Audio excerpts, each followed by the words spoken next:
Street Fighter 6 launch has been nothing short of an unmitigated success. I've rarely seen a game be received so positively in general, for a fighting game too. There seemed to be genuine excitement about the game extending beyond the usual fighting game enthusiast. And I absolutely get it. There's a lot of reasons for it too. The visuals are often amazing, the game introduces an array of mechanisms that are simple to grasp, yet provide endless application and rewards for mastery. The character roster is legitimately interesting. The battle hub presents an almost perfected version of the typical fighting game lobby. The netcode is positively excellent. The music, although a little bit controversial, gives some real flavor and personality to Street Fighter that we haven't seen since Third Strike. All of these and more come together to present a fighting game that is so close to reaching perfection. It's really no wonder that the game is doing so damn well.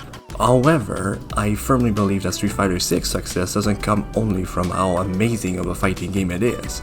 And it truly is. After all, we've had fighting games before with amazing production value, with outstanding gameplay too.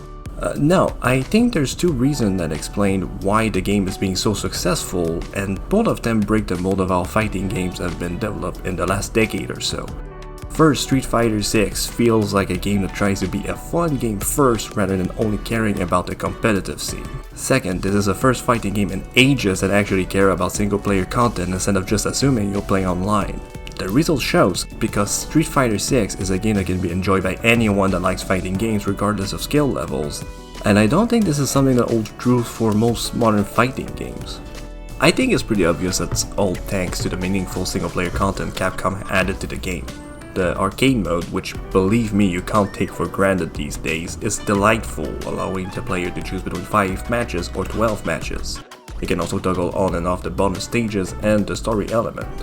When the stories turn off, it probably randomizes which opponent you'll play against and remove both opening and ending for the chosen characters. The game keeps track of this month and your all-time high score for every character at both game length, so it's set up quite well for replayability and attempting to perfect your own score. There's even 2 distinct bonus stages, one where you beat up a truck and one where you parry some balls. This is some A+ arcade mode right there, but we all know that's not where the showstopper is. The main event is the return of Street Fighter Alpha 3's World Tour, bigger and better than ever before. You get a nice explorable chunk of Metro City in addition to unlockable destination, mostly the game's main stage, but there's visibly a small hub to unlock as well. I haven't went that far yet, I'm just grinding. You create your own avatar, and this extends a very rough and much more muscular approximation of myself, and you go on that journey to discover what is strength. I think. I kind of forgot, but what I didn't forget is that you're putting Street back into Street Fighter. You can pick up a fight against almost anyone, anywhere. You become an apprentice under the playable rosters, so you'll start learning under Luke, but you'll soon meet other characters like Chun-Li, under whom you can become an apprentice. This is tied to a rather simple social system where you get closer to your masters by using their style and giving them gifts. The writing in this is surprisingly excellent. It's never too serious, but it gives additional depth to the characters. It's really appreciated. For example, Chun-Li reveals to you that she's not only 2/3 legs, she also has arms, and she loves using them for hobbies such as shooting or playing music. I don't know what instrument that is. World Tour is pretty much set in a similar way to Yakuza in a way. There's tons of side quests, side activities, and people to meet, all of these creating a fun background for the typical grind of learning a new fighting game. A lot of the NPC you fight have easy repeating behavior similar to a beat 'em up that allow you to practice specific aspects of your game, like doing air combos for instance. The masters sometimes challenge you to a proper fight and to help gauge the progress you made. You can customize your avatar move list, mixing and matching specials from different characters together, which open new, unique playstyles that are distinct to your avatar. There's even side jobs to find that are all tricking you into practicing various aspects of the game. I am not taking the time to practice my button input, that's boring as shit. But I could play Edo Pizza the entire evening, and the only difference between the two is that someone screams "Bueno, bueno, bueno" when I get the input right. And that's my main takeaway there. The World Tour is lovingly crafted so that the experience of learning a fighting game becomes accessible to everyone, and it results in fun, worthwhile experience for beginner and veteran alike. I've been using this to practice cleaning up my inputs a little bit, and I've been having a delightful time. I'm also confident that both World Tour and Arcade Mode present the beefiest offline offering in almost a goddamn decade. and you can pick this game up without ever playing online and have fun. That's something I can't say about most modern fighting games. And just to contextualize how impressive that offering is, I just want to take a little bit of time to talk about 3 games that I think have great offline content, and then compare them to their modern counterparts. If we start with Guilty Gear Accent Core Plus R, while far from being the most content-rich title, Accent Core does feature multiple modes. We got our usual arcade mode with each of the 25 playable characters, all of them with endings, which is also not something to take for granted. Also available is a mission mode, tasking the players to win a fight with specific conditions and modifiers. We also have MOM, score attack type of mode that works in mysterious ways I still don't get it. We got 2 types of survival, a regular straightforward one and a more involved survival mode, allowing you to upgrade your characters every couple of levels in different ways. It's a pretty solid offering right there, you can get a lot of fun with this. Let's talk Strife. We have a small arcade mode here, and I think it's kinda interesting. The ending and difficulty get adjusted to how you're playing the game. That's kinda cool. You can also engage in a survival mode. It's a very simple one, it's a basic bitch survival mode. Every 10 level you fight against a boosted character? Question mark? I don't know the difference with the regular one, but they have cool skins. Unless I can play online, I usually stay away from Strife, which is a shame since it's one of my favorite fighting games. Because the server have been whacked since the game joined Game Pass, I haven't played it at all, like in almost a year I think. There's just nothing to do offline. If Guilty Gear Strive is all according to Daisuke Vision, I just wish his vision had more content. I also want to talk Tekken 3. I haven't really connected with Tekken yet, but it doesn't take an absolute Tekken lover to tell you that Tekken 3 fucking slap. We got an arcade mode featuring what I believe to be 23 characters, some unlockables with endings, thank you very much.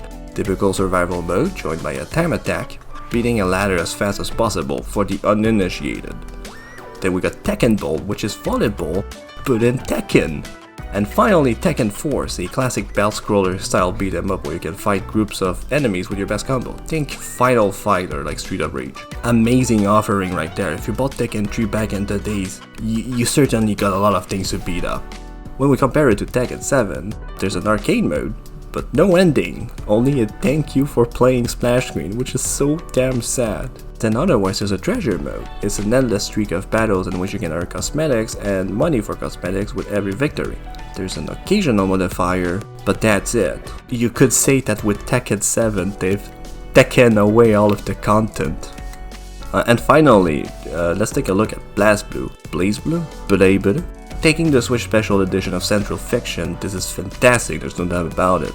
You got an arcade mode with individual ending for everyone, you love to see it. Score attack with multiple ladders you can select, fantastic. Speed Star, a cross between a survival mode and a time attack. There's a clock ticking down and the game is over if you either lose the fight or run out of time. You can gain additional time by performing various feats, so the point is to finish the fight with more time than you started it. It's a very fun spin on the usual time attack survival mode. Finally you got Grim of Abyss, that's a weird name.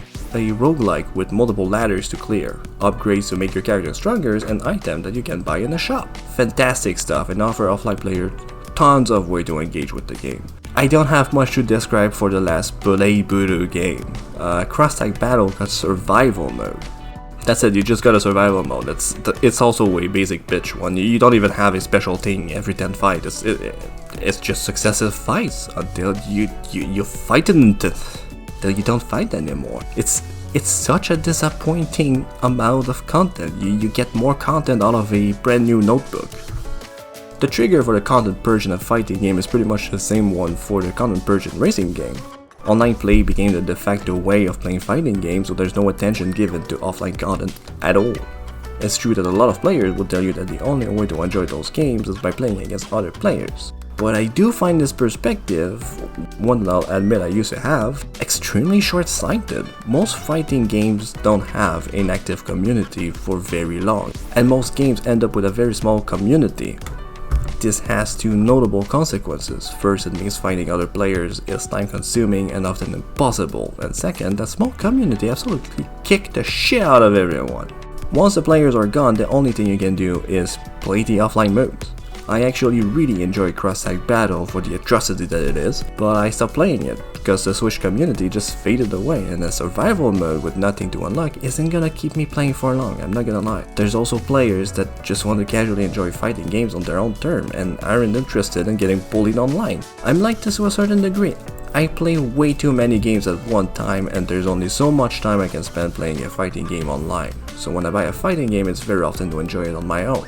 Central Fiction provide enough content for me to enjoy it alone, but I've been put off from buying Dragon Ball FighterZ because I have no intention of playing it online, and I know there's not much for me to do offline. In a certain way, my relationship with fighting games was born from their portable offering that were very often chock full of content. As a kid, I was always excited to buy new fighting games for my portable consoles because they had enough content I knew would keep me entertained. The third and fourth games I bought for my Vita were Ultimate Marvel vs. Capcom 3 and Mortal Kombat 9, and just seeing the ending of every characters in both of those games, and then both respective games at surprisingly meaty side content too, it was great. It's great purchases. I still play them to this day. I think one, if not my first game I bought for my PSP was Street Fighter Alpha 3 Max. A game with so much goddamn content, just staring at the main menu can send you into choice paralysis. The hardest part of Street Fighter Alpha 3 is not to understand the hism part of it, it's to know what the hell you want to play with it. I bought Cross-Site Battle on Switch thinking for some reason it would be loaded with content, and obviously I was dumb because it wasn't. And honestly, even if a player is intending on playing online, they can still benefit from additional offline modes. Fighting games usually allow you to enlist yourself in the matchmaking and go play an offline mode while you wait for another player to play against. This usually can either be the arcade mode, an additional mode, or training mode. Here again, the content drought strike again, with some fighting game only offering you to enlist while in training mode. For a lot of players, this is fine, but not for all. A lot of us don't enjoy labbing. We learn by playing, and if I take for example Guilty Gear Strive, I'd get a lot more out of being able to play the meager arcade mode while waiting than just training. Training mode doesn't cater to my ADHD. It's boring. So instead of properly practicing between matches, I just do something else. Taking Under Night Invert as another example, this game does allow arcade mode listing, so I can play the arcade mode, just enjoy myself, and very rarely get into a fight, but I don't have to wait the whole evening and training until I find someone to obliterate me. So all of this offline content problem is why I'm getting so excited about the World Tour mode in Street Fighter 6. The single player open world finally gives offline and casual players alike good content to chew on. It contextualizes the real grinding of learning a fighting game into multiple systems that dish out nice little rewards. Capcom already confirmed DLC characters are also going to join the World Tour mode, so new playable characters will bring new content to everyone, including people that doesn't play online. Very nice touch. I do admit it looks a little bit rough on the technical level, but it's giving players so many things to do. It's a new evolving context for offline player to engage with the fighting system. World Tour into delightful arcade mode are places I can actually practice fighting streets while enjoying myself. Of course a computer doesn't behave like a real player at all, but you'd be surprised how much the practice you get against them does carry over to a real player. Believe it or not, those combos don't suddenly change input because player 2 can pass a Turing test. There's something else I want to touch on before I wrap this up, if you can allow the clumsiness of the pacing. I mentioned it in the introduction, but it's worth elaborating a little bit. Street Fighter 6 is really fun. I finally feel like they designed a game and not an esport, and obviously it's planned to be a competitive game. They designed it for it, but not at the expense of the fun, which I think is one of the key points. Since I really want to say Street Fighter 5, fighting games have been specifically designed as esport first, and it kinda shows. I think that's one of the reasons why offline content went through the door. I also think that's one of the reasons why we got game designed to remove legacy skills and dumb down the various systems even when it doesn't make sense. To this day, I don't understand the logic of murdering Guilty Gear's Gatling system to be more accessible. Like, what does that mean in this context? The Gatling system was the accessible. It's all been simplified for the sake of rolling new players in and enticing them to join the whole esport thingy, be it as a competitive player or as a casual player that watch tournaments. And look, when you make an esport title, you don't do single player or co-op. You want your players competing, even if it's a casual match. Look at Overwatch 2. They don't have co-op because co-op skill doesn't translate to competitive skills. I'm so sorry, maybe you'll have your co-op in Overwatch 3. Now, we all know that dumbing down and forcing people online won't get them interested in those games. You can't force an esport. is what I guess I'm trying to say in a very contrived way. At the end of the day, competitive games are not born out of balanced gameplay, they're born out of passion for the game. That's really all you need. Once your player base is passionate enough, everything can get a competitive scene. I learned like yesterday that Farming Simulator got a competitive scene. That's completely ridiculous, but it also makes perfect sense. The community is so passionate about the game, obviously they would compete over it at some point. I have no idea what the competitive scene is, but just knowing it exists, it makes me a little bit happier. Plus, going back to fighting games, some of the games that lasted the longest in a competitive settings were not balanced at all. Pretty much any Marvel vs. Capcom is broken as shit, but it's so much goddamn fun to both play and watch. Of course it was going to be at EVO. Human Killing Machine 6 doesn't feel broken as shit, yet. Well, maybe a little bit.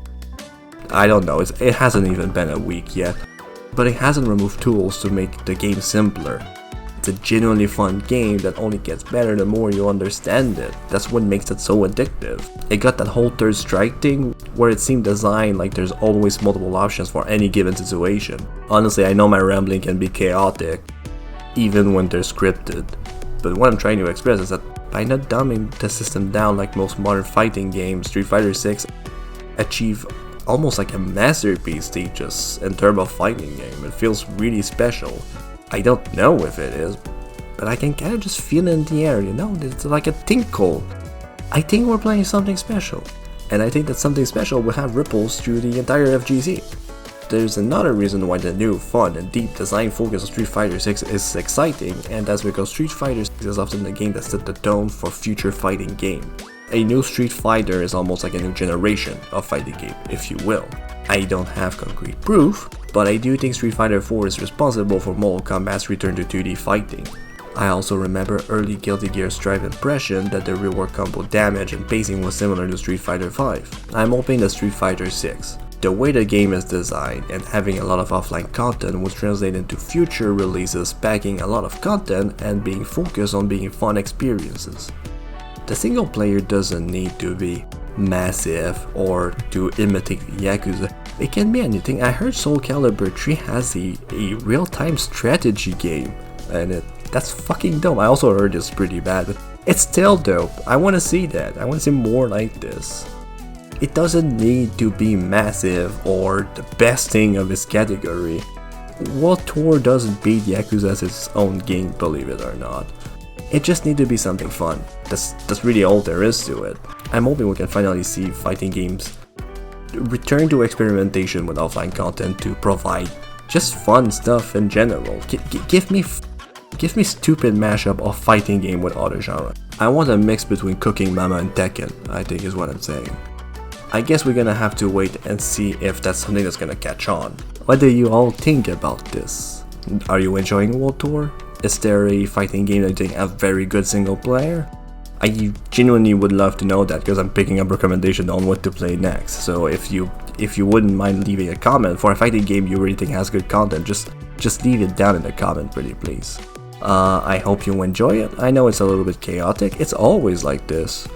If you're interested in seeing more, I was planning to make a video about the System Shock remake. It's not a fighting game, but if you're interested in that, it should be there at some point. I should make some content about it at some point. And yeah, that's it. Thanks a lot for watching. Have a good day.